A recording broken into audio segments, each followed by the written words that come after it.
This is Damian Macy. I'm representing the Friends of the Marshall Public Library in our oral history project. Today is September the 24th of 2015, and I'm visiting with a resident of Marshall and someone who grew up here, Ann Sutton. And we're listening to her story now that she has to tell us. So Ann? All right, thanks, Damian. Well, I'll start at the beginning, I guess. I was born in Terre Haute, Indiana at Union Hospital. My parents were Richard and Ardith Perry. My father and mother were both from this area. My father grew up on the family farm out by Clarksville, which is also where I grew up. And my mother, whose maiden name was Stogstall, grew up in the Mount Moriah area, out near the state line. So we are thoroughly grounded in this area. I am one of 5 children in the family, and I'm number 2. I have an older brother, Rick, who now lives in Champaign, and then I have 2 younger sisters, Judy and Jane, and they both live in the Charlotte, North Carolina area. And then my youngest brother, Jim, also lives in that area. Was there something that attracted them to all end up in that area, or? That's a good question. My sister Jane moved there first for her job, and then as we all went to visit and liked the area so much, that prompted the other 2 to set up residency out there. And it's a beautiful place. Yes. And they have at various times tried to get me to move out there. And I always said, no, I need to stay here for Mom and Dad. And now since Mom and Dad are gone, you know, it is a temptation in the winter time, and we have harsh winters, to think about at least going there for the winter. But so far I haven't, because I'm still employed and working all the time. But it is a lovely area. It's a beautiful area. Yes, I love even the drive there, the mountains, and it's just gorgeous. So anyway, it's kind of odd that 3 Illinoisans wound up in North Carolina, but that's where they are. We're still very close. We talk or email often, so hopefully I don't say anything here that upsets any of them. My brother Rick, who lives in Champaign, says we're the Illinois Perrys and they're the North Carolina Perrys, so I guess we kind of have that going on. But we grew up, as I said, on the family farm just this side of Clarksville, right here in Clark County. It was a very good childhood. You know, we lived on the farm. My brother Rick says we were poor, but I don't remember thinking of us as being poor. I thought that we were just like everybody else that I knew at the time, who had a large family and lived on a farm. My dad was primarily a grain farmer, but he also raised hogs. And so part of my chores, for at least part of my childhood, was to help water the hogs. I didn't have to feed the hogs, but I had to water the hogs. And by doing that, we would just pump water into the troughs. And I just hated doing that. Number one, you always came away smelling like the hogs, and you couldn't get it off of you until you totally showered, washed your hair, and all. And the other thing, it was usually hot. I remember it being very hot, and I would get angry because I would be sweating and working what I thought was awfully hard, and looking at those hogs just laying there in the mud. And I thought, okay, who's the dumb animal here? But that was one of my chores. And of course, you know, helping Mom with the housework and doing a little bit of cooking, but not very much. How about taking care of the hogs during the winter? That can be a real challenge too. I don't remember having to do that. Really? So I think the fact that my dad was busier in the warmer months with his grain business, you know, farming, that he probably handled that in the wintertime, and I'm really glad he did, because I don't ever remember doing it when it was cold. Did you have other farm animals such as chickens and cattle too? We did not. Now, when he was growing up, he told us that they did, and they had cattle, so he had to milk the cows, but we never did. So, and there was one point later in my teenage years, where somehow his herd of hogs all got some kind of disease, and so he got out of that business and just focused on the grain, and I was happy about that. I remember, but one memory that's really vivid in my mind is, it seems like the hogs always had babies in the winter. And that's probably not the case, but it seems like that. And there was always a runt of the litter, and he would bring that runt in a bucket with some straw in it to try and save and put it on the back porch. So we got to see these baby hogs, which we didn't really normally have, weren't around very much, but that was one thing I remember.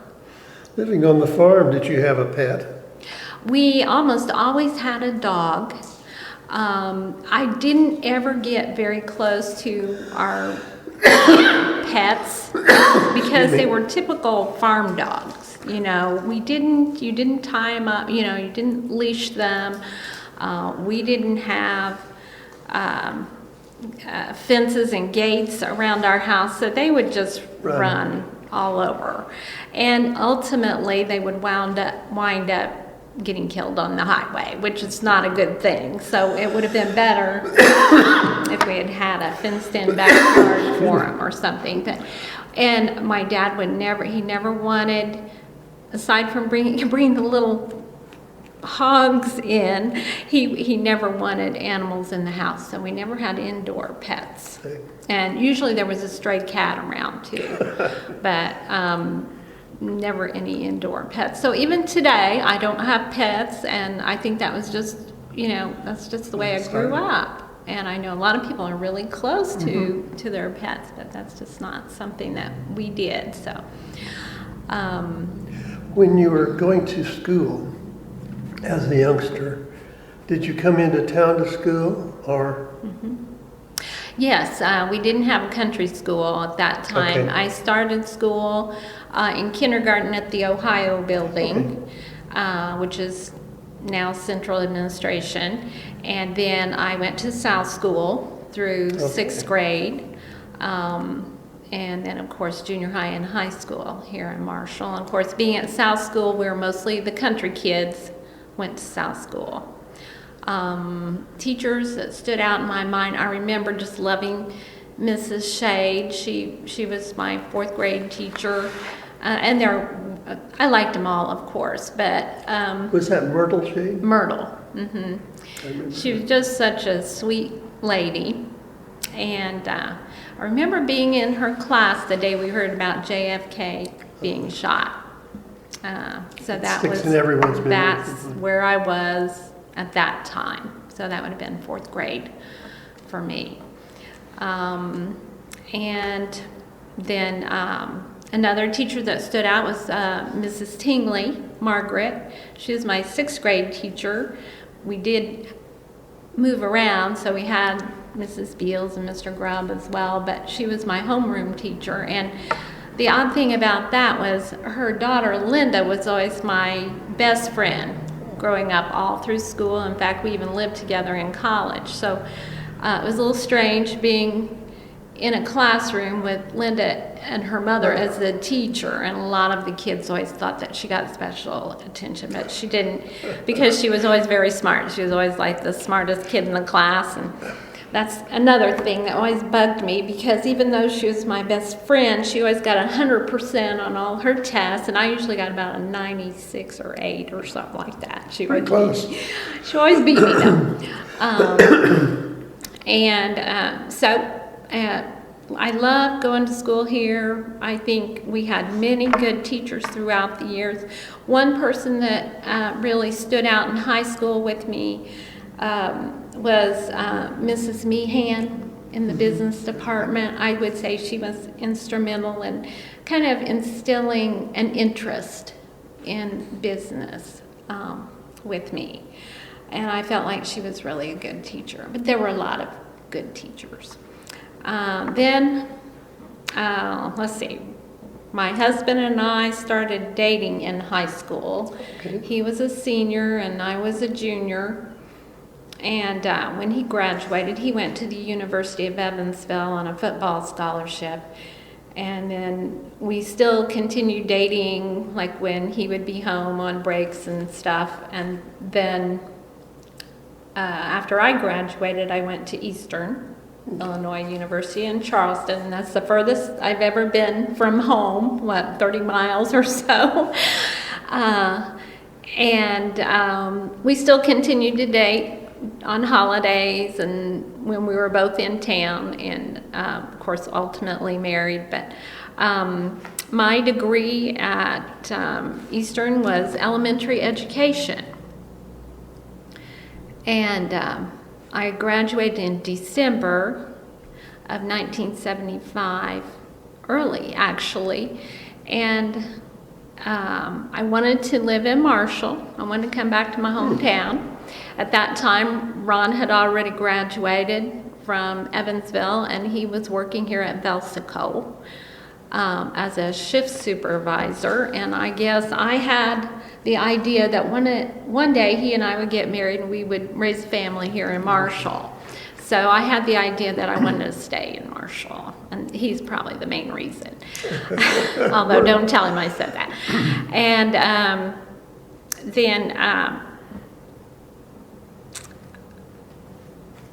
because it was December, it was not the best time of year to get a teaching job. And at that time, teaching jobs were rather scarce. They were kind of hard to get.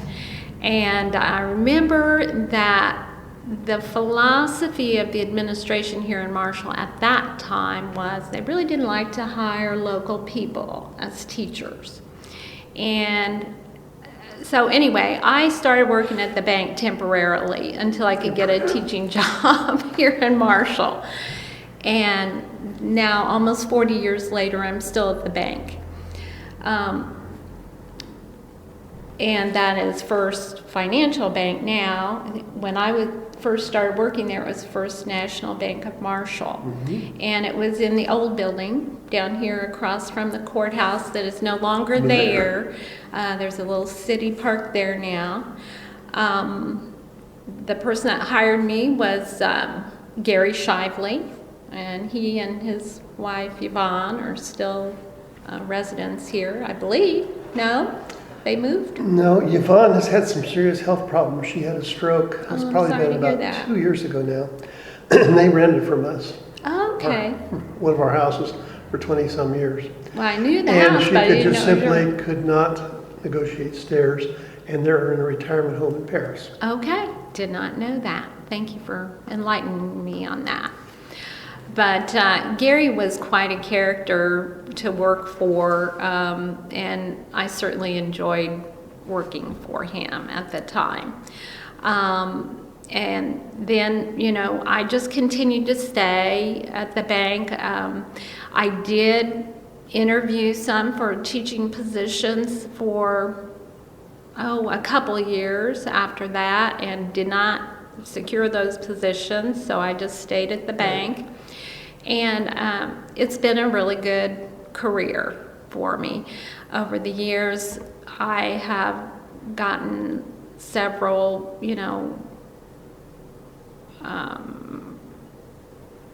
opportunities, to move up within the institution, and now I'm currently the branch manager here at the Marshall, Illinois branch. And over the years, I worked with a lot of people. I was trying to think of it. At one time, we Carol Ann Warner and I tried to write down the names of everybody that we had worked with. And we had a legal pad that was several pages long, which was almost unbelievable. And of course, she has been retired now for several years.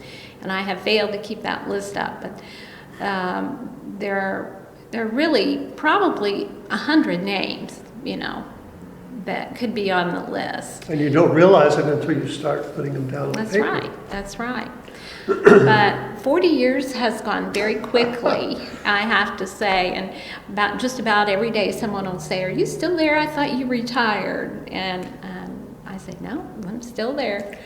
One of the people that had a big impact on me at the bank, and who I would consider my mentor in that industry, is Dale Adams. I worked with him for a number of years, and he was bank president for several years. And he just kind of took me under his wing, and he taught me how to do consumer loans, and saw that I had several promotions over the years. He encouraged me to take courses involving banking. One course that he insisted that I take, which I thought was a little strange at the time, was the Dale Carnegie course in how to win friends and influence people. And it was a very interesting course, and I enjoyed it a lot. And I remember I took it with Eileen Warner. Oh, yeah. And she did not want to take that course. She did not enjoy it whatsoever, but she did, and we rode together and, of course, discussed it together. And Where did you go to take that? we went to Terre Haute. I'm trying to think. I don't remember what building it was or anything. Say it wasn't one of the schools then or anything? No, it wasn't one of the okay. schools. But so we didn't have far to go.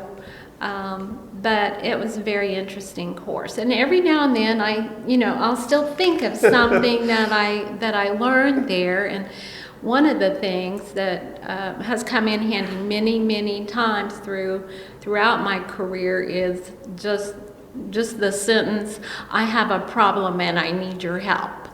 And you'd be surprised how many times that has come in handy over the years, because we always need help, somebody else's help. Can't do things all on our own. Another part of my life that has been very important is my church life. I was raised in the Baptist church here in Marshall, and I'm still a member there.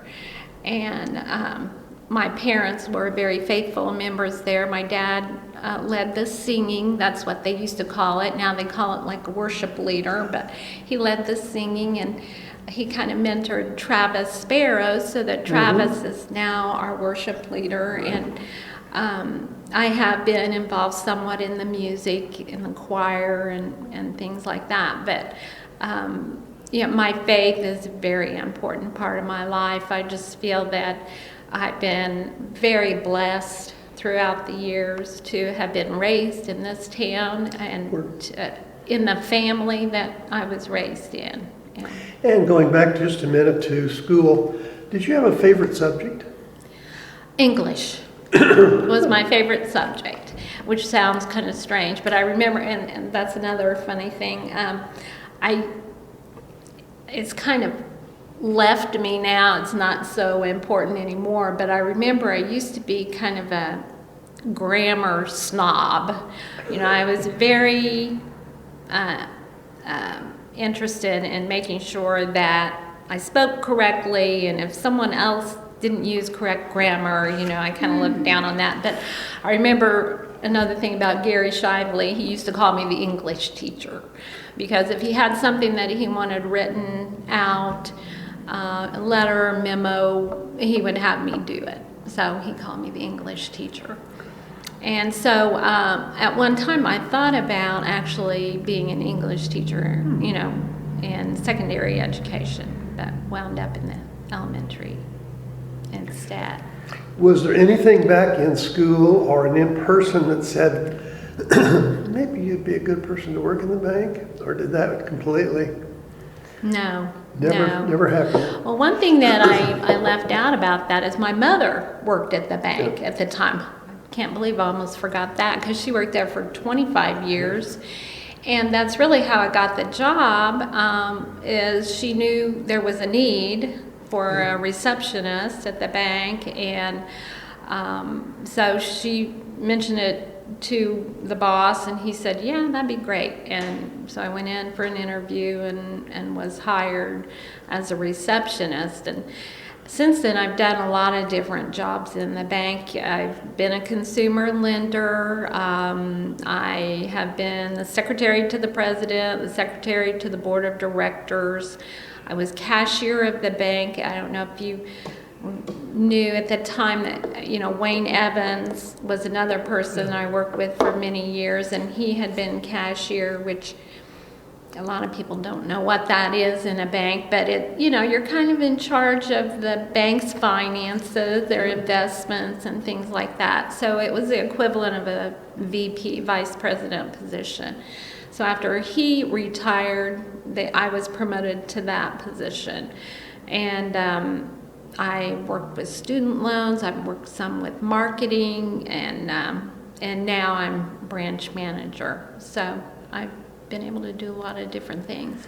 And the bank and banking industry, of course, has gone through so many changes in the last few years, but from being a local bank to being now a part of a much larger organization, First Bank, has that been a major thing to try to adapt to, or did it flow pretty smoothly? It kind of happened gradually.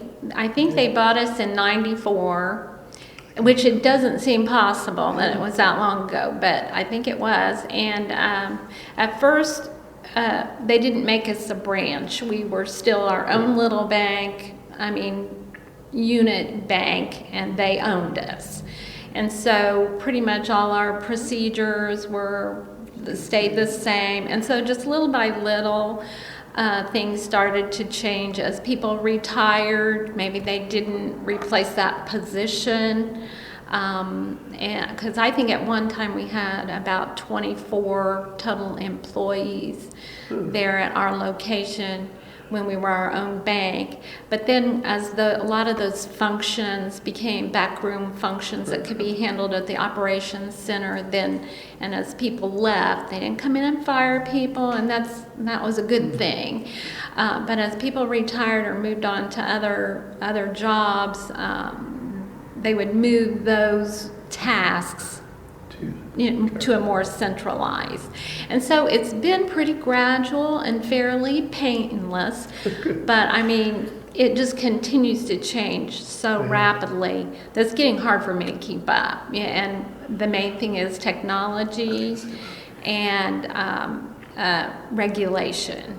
It's just so hard to keep up with. So I don't know how much longer I can do it, but and really the younger employees are so much better at grasping the new technology. And just when I think, well, surely this is it. This is all that can change. No, it's more and more all the time. Just this morning, I got an email about our new debit cards. They have a chip in them, and so they're going to be replacing those over time. And the purpose of it, as I understand it, is to make it more secure, for the individual, and less chance of that information from the card being stolen and misused. So, that's just one thing, but it's just constant. Has this whole issue of identity theft been an issue for the bank? It is. You hear a lot about it, and I'm not sure how much it affects locally. I don't feel that we have had that many customers who have been affected by it, but we have had a few, and in most cases, that they don't, like if it involves, for instance, their debit card, where someone has actually somehow gotten a hold of their debit card number and misused their card. They're not liable for that as long as they let us know right away. But it's a painful process to dispute that. It's scary too. It's time consuming for them and for the bank, and sometimes there's a delay in getting their money refunded to them, and it is scary because you don't know, in most cases you don't really know how it happened, but it does. And So I think it's important that these new cards are coming out. You hear so many scary tales, but I don't know how many of those are, made up by news hype or our reality. I guess it is a real mess once you do have an identity theft on your part to get it corrected. It That seems is. to be the It's big hard issue. to get it corrected, and it's just a bad feeling, because you don't know how they got it, how they got your information, or what you could have done better to protect yourself. So, in fact, I myself just recently had received a credit card in the mail, which I didn't order, and at the same time a bill for $700 some. So I'm in the process right now of disputing that, and I've probably already spent 2 or 3 hours just dealing with the credit bureau online and on the phone trying to get that straightened out. I have no clue, how somebody got all my information to order a credit card, but it's happened to me. But I really, they told us not too long ago that as far as our debit cards are concerned, we have like 10,000 swipes a week for our customers on those debit cards, meaning they use their cards as a whole 10,000 times a week. And the number of incidents of fraud are minute, when you compare it to the overall. It's a good statistic. It is. So even though it is kind of a scary thing, and even though it does happen, it really probably doesn't happen any more than it used to with checks, because when you give someone your check, they have your account number, your bank routing number, your name, address. The signature. A copy of your signature. So, there's really probably as much of a threat that way as there is with the card overall. It's just that maybe you don't hear about it as much, but it happens. Has the use of checks made a major decline with people doing really- online banking? Yes, it really has. In fact, we have an account now called First Connect account that people aren't even issued checks. And for the most part, it's the younger people who want that account. They really have no desire to write a check. They want to use their card or online banking for everything. Or they're more than anything, it's on their phone now. And you can make deposits on your phone too. Take copies of your check that you're depositing, and we have a mobile app that you can use. So, and that's what not all of the younger generation, but most of the younger generation would prefer that. And so, it's a mixture. People my age, you have some that still like the new technology, but for the most part, my age don't mind writing a check. So, it's a mixture. Mm-hmm. But it's just changed so much over the years, and it's really you can bank anywhere in the country now. You can live in Marshall and bank in California if you want, because you don't really have to go to the bank for much anymore. You can open accounts online, you can get loans online, and so. But when there's the ease to do all of that, it just seems to me like there's an ease for more problems too of the identity theft. And that's one thing I've noticed is you don't see as many people coming in the bank, actually stepping through the front door anymore as you used to, but those who do usually have an issue, usually have a problem. And so often it's harder to help them because you're working through problems that like we've been talking about here. So it's so much has changed over. I know you worked at the bank in Martinsville, and I'm sure you saw many changes there. But even since then, what's happened? But I think the thing is, it keeps changing. It's not into the road for that. Mm-hmm. I'm sure you see things, a lot of things coming down the road, coming down the pike. There are going to be future changes too. Mm-hmm. Yes, and I can't even speak to it really because there's just so much. It's just hard to keep up with. But that's why I feel that it won't be long before I'll need to retire. I kind of think 40 years at any one place, it's probably long enough. But it's been good. It has been, the bank has been a good place to work. I've been fortunate to meet a lot of local people and get to know them and appreciate the people of Marshall over the years. And I just feel really blessed, for the job that I've had and just being raised here. There's so many advantages to living in a small town. And I didn't even mention my children, but I have two children, Perry and Leslie. Perry lives here in Marshall, and Leslie lives in Oakland, California. And we recently went out there to her wedding, and it's a different world, it really is. And there are certain things about it that are favorable, and then there are other things I think I just can't wait to get back to the small town. And that's something my sisters noticed when my parents passed away, and I believe it was when my mother passed away in 2012.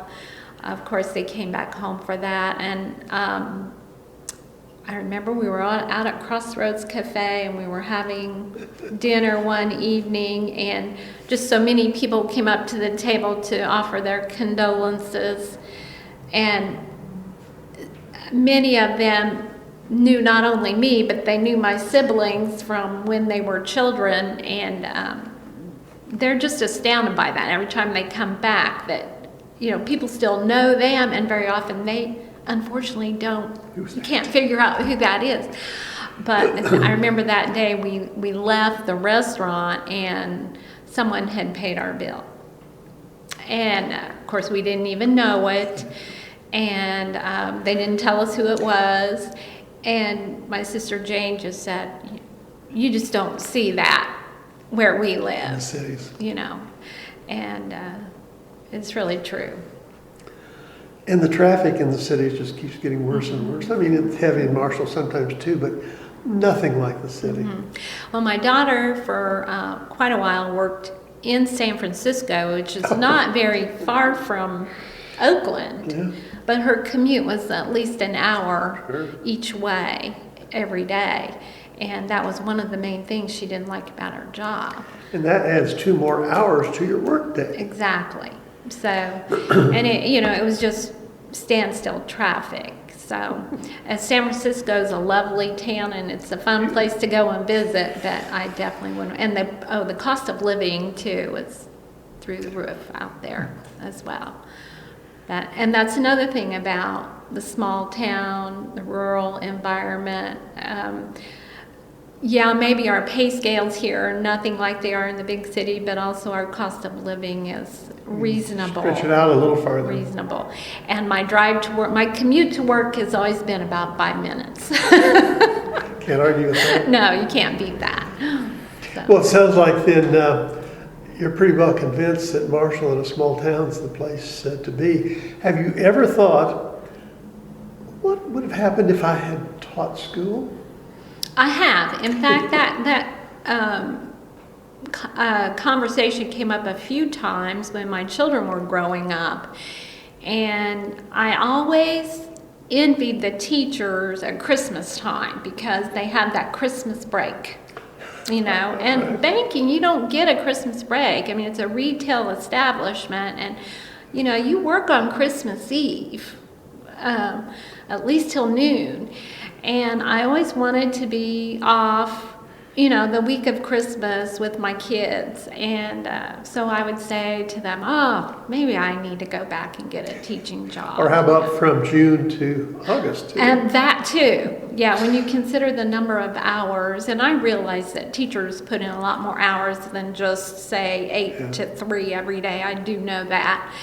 But those extra months, over the years, I wonder how many extra hours I may have added to my work week. But it was good. But my kids both said, "Oh, Mom, you really wouldn't want to teach school. You wouldn't have the patience." So, they should know, I guess. But and I know there are a lot of challenges too in teaching now with, a lot of family situations that's kind of deteriorated and changed over the years, so that teaching also isn't what it used to be. But I did have some regrets early on that maybe I should have stayed in the business of teaching, and wondered how that would have gone. But I just keep going back to, no, I've had a pretty good life. I really am. And you mentioned teaching in school environment has changed, and it continues to change, I think. But you hear all of these things now about, it was Indiana, it was taking away cursive writing, and there was the new math wave and all of those things. It seems to me some of these things really have not been the best future direction for education.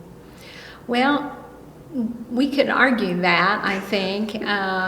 But now with the new technology, how often do people really need to even write? It's very unusual for people to sit down and handwrite a letter anymore.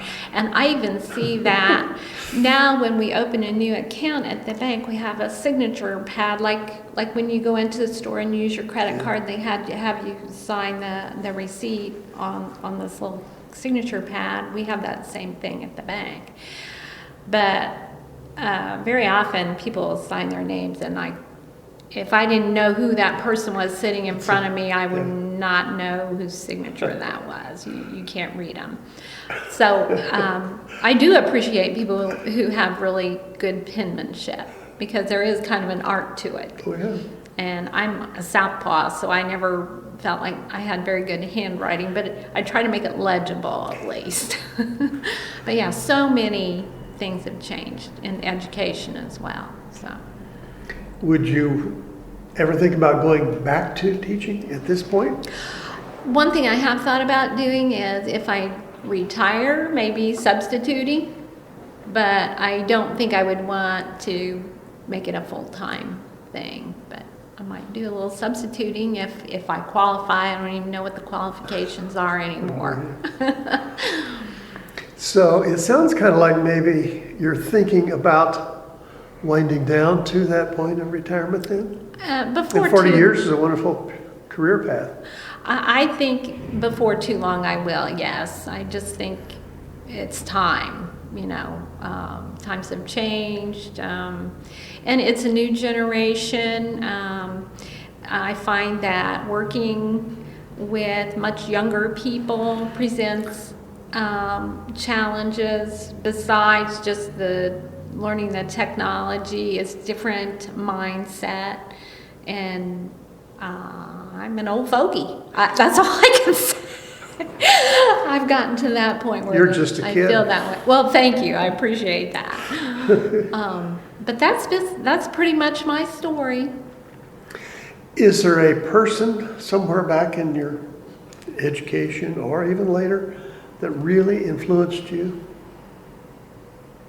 Well, as I said, I had a lot of good teachers, but I can't think of any that really stand out, as being, instrumental, 100% instrumental in, leading me in one direction or another. As I said, in my career, it was Dale Adams, who probably was my best mentor. And then in school, Mrs. Meehan did instill in me this interest in business and the idea of doing things well and kind of trying to be excellent. And we're not always going to be excellent, especially not at everything, but just the idea of trying to do our best. Aiming that way anyway. Yeah. And so Has there been a world event or something that's really had an impact on you and your life? Well, I think just like so many people, the events of 9/11 and the changes that have occurred as a result of that, and the terrorism in the world, and that even has affected banking a lot in how we do things and how we relate to our customers and the things that are required now. Because even though I've known who you are all my life, if you came in my bank today to open a new account, I would have to get all of your ID and make sure it's up to date and get it in our system, and people come by to cash checks, and we have to, thumbprint them and things like that because there's so much fraud. But a lot of it has come about from the Patriot Act, which was a direct result of that 9/11. And I just think that it gives you the feeling of a little bit of insecurity. If that can happen on such a monumental scale, then it makes me a little uncomfortable, as to what else could happen. So as far as historical events in my life, I'd say that's probably the one that stands out. You mentioned all the information you have to get from everyone. Say it's someone that you have known for a long time. Do they ever get a little defensive about what do you want all of that for? A little bit, yes. Some of them do. And most of them just understand. We have these little signs on our desk, we will have to do this, and this is a result of the Patriot Act. And most people are really very understanding, but others just feel like it's an invasion or it's silly. Or I remember Ron recently when he had to do something at the city office. Well, we recently bought a new home, and he had to go have the utilities changed, and they asked him for his driver's license, and he got a little testy with them. And I told him, now dear, they're doing their job. They have to do that. It's not that they necessarily want to see your driver's license. But he didn't like it. So yeah, there are people who will react that way. I don't know about banking now, but some of the security laws at one time they had to put an address and a birth date. Now I think they may have bypassed that, but sometimes people get very offensive about their birth date. Oh no, we have to have birth dates. I thought that was still one of the required things. But we, and of course social security numbers. I remember a time when people did not want to give their social security numbers, but we have to have that now. Name, address, and we have to have a physical address, not just a post office box. I mean, we can also have your post office box, but we have to have a physical address. And we have to have a government-issued picture ID that's current.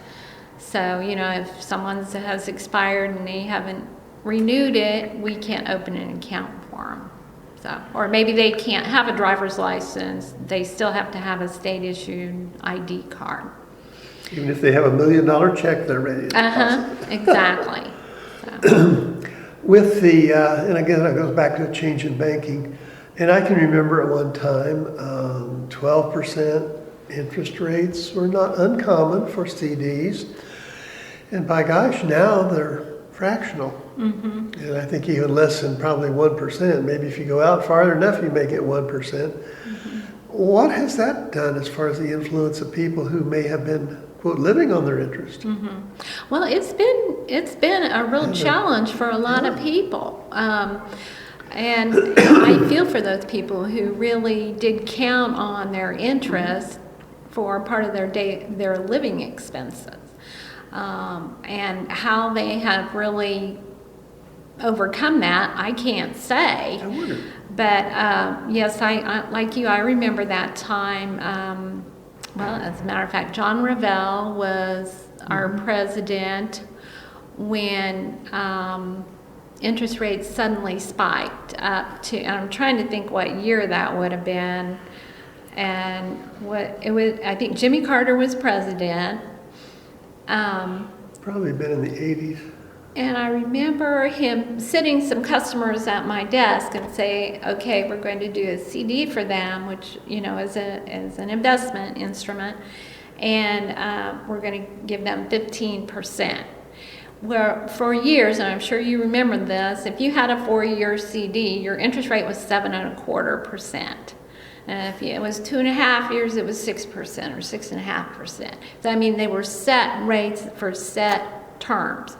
And when he set these people down and said, we're going to pay them 15%, I thought he had lost his mind. Because I was totally oblivious to these changes that were coming down. It was just like that, just suddenly. And they really just They zoomed up rapidly too, as I recall. They did. In fact, my husband, Ron, at that time owned a real estate office here in town that he bought from Doc Pierce. It was located up here where the Saddle and Soul business is now.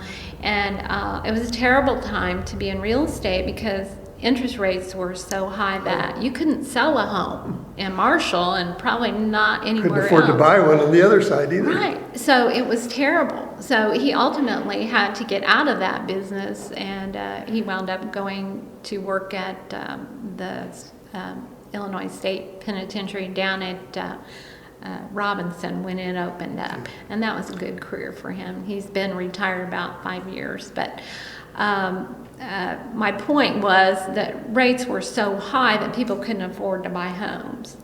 And so that's the highest I remember it being, but usually it would be, it would come back in line. And then now it's gotten way, way low.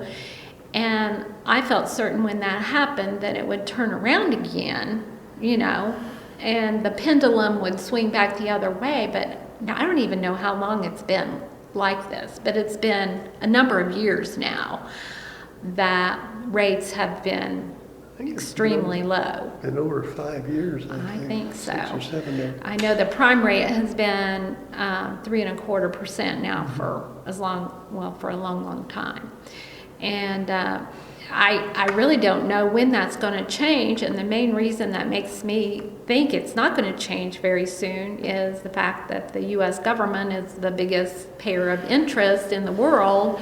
So if interest rates go up, what will that do to our national debt and all that? So that's another big change that's come. And for years, our customers a lot of our customers were what we would call shoppers.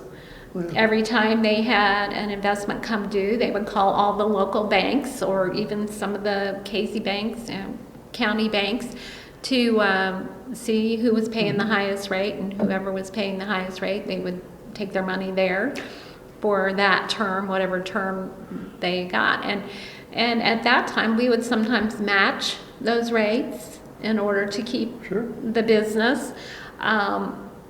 But now rates are so low in general that I think people have given up, on the shopping. For the most part, they just keep rolling them over. And I remember there used to be an advantage if you had $100,000. There was quite a favorable adjustment rate up. Mm-hmm. Is there such as that anymore? Well, not that I know of. Not with us. I didn't know. There isn't really. So, and part of the problem is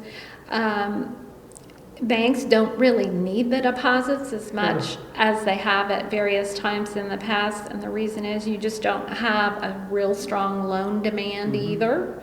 And I don't know if that's because people can't afford to borrow or what it is, but you just don't see the loan demand that at one time you did. So, we have to have something to do with those deposits. So if we can't either invest them or loan them to make a profit, then you don't really need them. And government and state bonds are on the floor too. So. Exactly. And we've got so many modern things, and you mentioned technology around us. Is there something that you say, I just could not live without that? Well, my debit card, I don't know how I could live without anymore. And my PC, and probably my cell phone. I don't have the most up-to-date smartphone, but my daughter finally talked me into at least using her old smartphone because she thought I needed the internet, at my fingertips at all times. And of course, anytime you use something like that, it becomes habit, it becomes part of your routine, so that now, I probably couldn't live without that.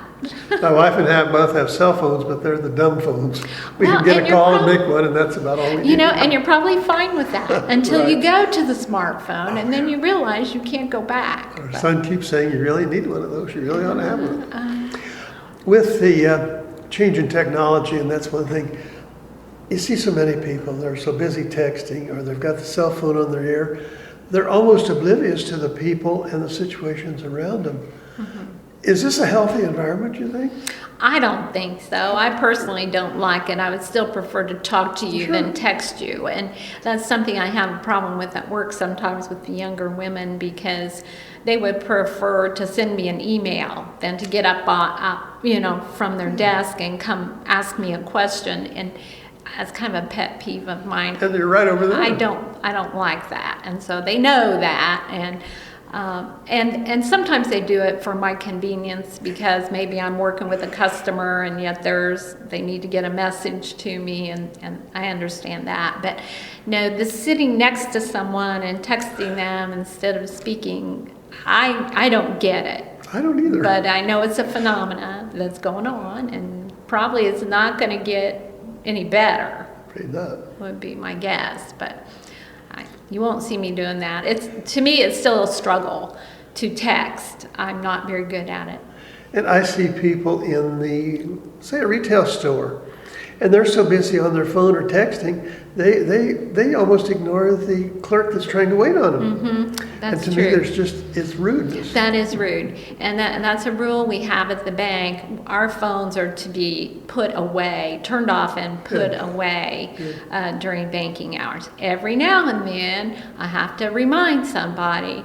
But yeah, there's no worse customer service than you're trying to do something. And in fact, I recently had a situation myself where I actually went for a pedicure, and my pedicurist the whole time was on the phone to the cable company trying to get the cable problem worked out.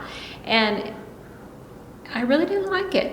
I didn't. It's your time there. Exactly. I'm paying for that Sure. time. So I didn't feel well about that, and so I try and instill that on my staff that Sure. that's just not acceptable. And it's really, really hard for these young women, because they live by their phones. They literally live by their phones, and we can't when we're at work. So. And I guess I'm that old fogey too. I just can't quite get adjusted to all of this modern. I call it so impersonal that I wonder how some of these kids are even going to be able to carry on a conversation or apply for a job interview or anything in the future. But that's modern technology. Yeah. Well, Ann, it's been a delight visiting with you. Now, if you were over, say, in Europe somewhere, and you said, I'm from Marshall, Illinois, they say, where on earth is that? What's that about? What would you tell them about our town and why it might be a place they'd want to visit? Wow, that's a loaded question. Well, I would say it's smack dab right in the middle of the country. It's fairly close to Chicago. However, it's much different from Chicago and most of the European cities where I might visit, which I'd like to visit sometime, but I haven't. It has, I think, a different set of values than our larger cities. We still, I think, feel the need to kind of take care of each other, to look after each other.